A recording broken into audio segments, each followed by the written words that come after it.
So yo, what's up mga idol? So sa tagal kong hindi nag-open ng aking Facebook page, so may nakita akong message, dalawang babae. So ito ang message nila. So pagpasensyahan nyo na, hindi ko pa alam kung paano maglagay dito sa screen nung message nila or yung comment nila. Ito yung comment nila, yung isa ito.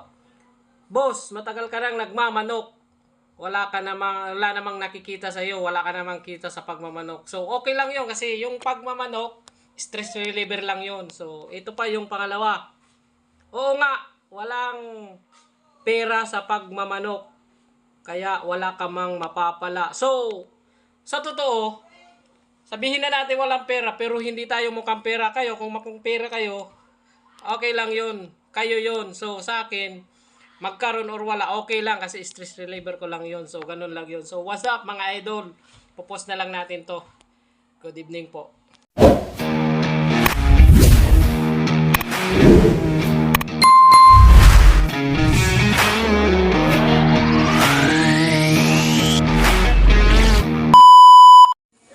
So, what's up mga idol? So, good evening. So, ayaw ko na sanang mag-upload ng video kasi medyo mahirap sa schedule natin. So tayo po ay nagtatrabaho.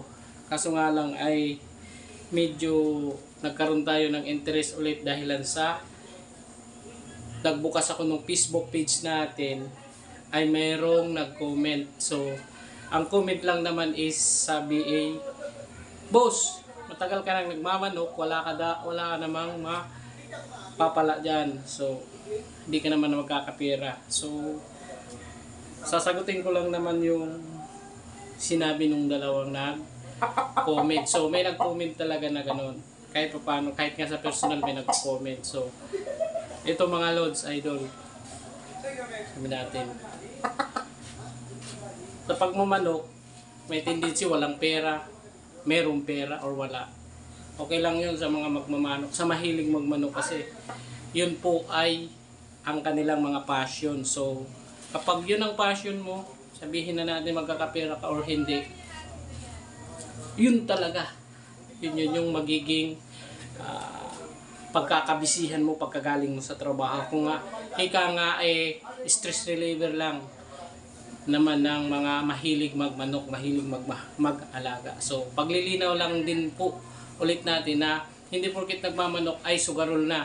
So, yun po yun. Hindi porkit nagmamanok ay sabungero na. So, may maraming nagmamanok na hindi sabungero, marami din nagmamanok na hindi sugarol. So, siguro naman dapat naiintindihan nyo ng ibang mga nakakakita or nanonood or sa mga kapamilya ng mahilig magmanok. So, yun po yun.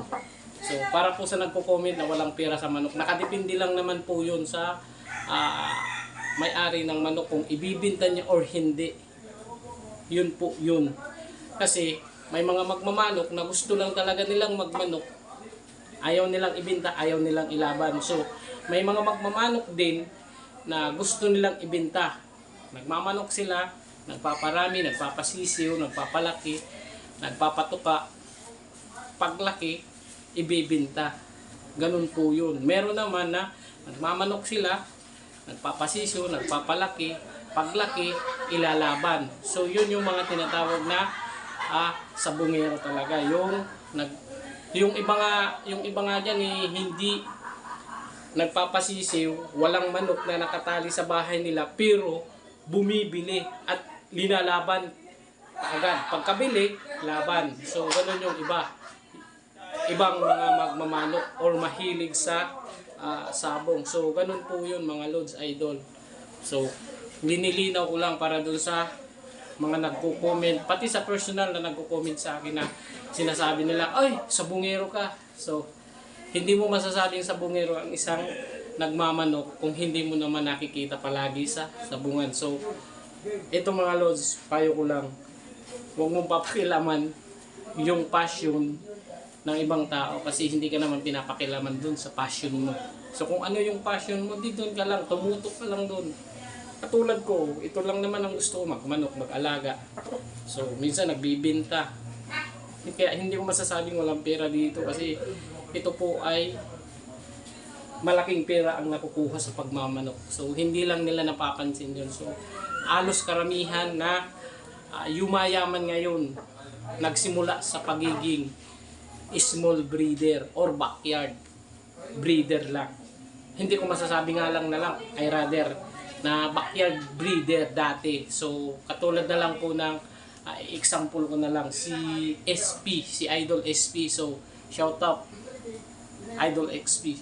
Yan, shout out Idol SP. So si Sabong Pinas, nagsimula po yan sa backyard.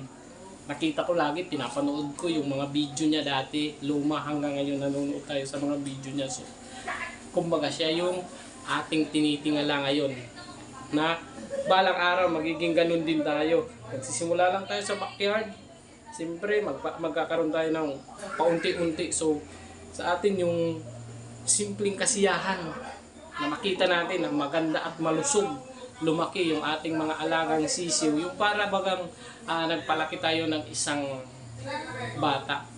So yun, masaya na tayo. Lalo kung nagpe-perform, manalo matalo, basta nag-perform yung ating alaga na manok, masayang masaya tayo. Ganun po yun.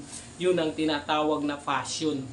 So sa mga nagbabas dyan or nagsasabi na wala kang mahihita, wala kang makukuha, wala kang mapapala sa pagmamanok, so nagkakamali po kayo. Yun ang masasabi ko. Nagkakamali po kayo kasi sa manok ay may pera. Yan ang masasabi ko. Kung may manok ka, may pera ka.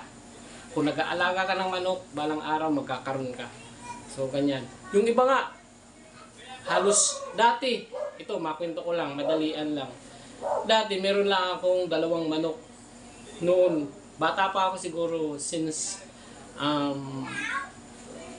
kung di ako nagkakamali, mga ano lang ako, 9-year-old nung nagsimula akong mag-practice magtari noon. 2 lang yung manok ko, babae, lalaki. Yung babae medyo pangit, pero yung lalaki maganda kasi galing sa barkada ko, yung papa niya sa bungero. So yun napa-itlog ko, napasisiw ko, so naparami ko yun. Hindi man talaga ako totally naglalaban dati kasi bata pa nga ako, pero inaarkila sa akin nung mga nasa paligid, yung sa mga kapitbahay namin noon. So naparami ko yun sa isang pasisiw ko noon dati, siguro siyam, puro lalaki, isa lang yung babae, yung mga panahon, kaya mga bata pa ako noon yung mga ganun. So rinirintahan sa akin yung manok ko dati 300, 500. So iniisip ko noon dati, sabi ko, may pera pala talaga. So nung bata pa ako, sabi ko, may pera pala dito.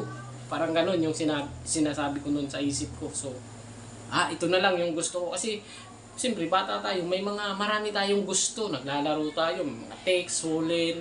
So kung tawagin doon sa amin, paptok, yan, pilit gan, naglalaro talaga. So sa laro, nagtutungit, kung ano-anong mga laro. Pero sa pagmamanok talaga, kahit tanungin niyo yung mga kapatid sa pagmamanok, doon ko na isip at doon ako namulat na may pera sa manok. Yun ang inisip ko hanggang ngayon, lalo't may nakikita ako na backyard breeder na naging farm. So lalo akong naengganyo, katulad na nga sinabi ko kanina, si Mr. SP, si Sabong Pinas. Yun yung idol natin. So shout out sa iyo, idol. Shout out sa iyo. So yun po. Kaya sinasabi nung nagko-comment sa akin dito sa labas sa comment section, sorry, passion ko to. Ako lang ang nakakaalam kung may pera dito o wala. Pero sinabi ko na sa inyo kahit pa paano may pera dito sa manok. Lalo kung ganito, kaganda yung mga manok na mabibreed mo.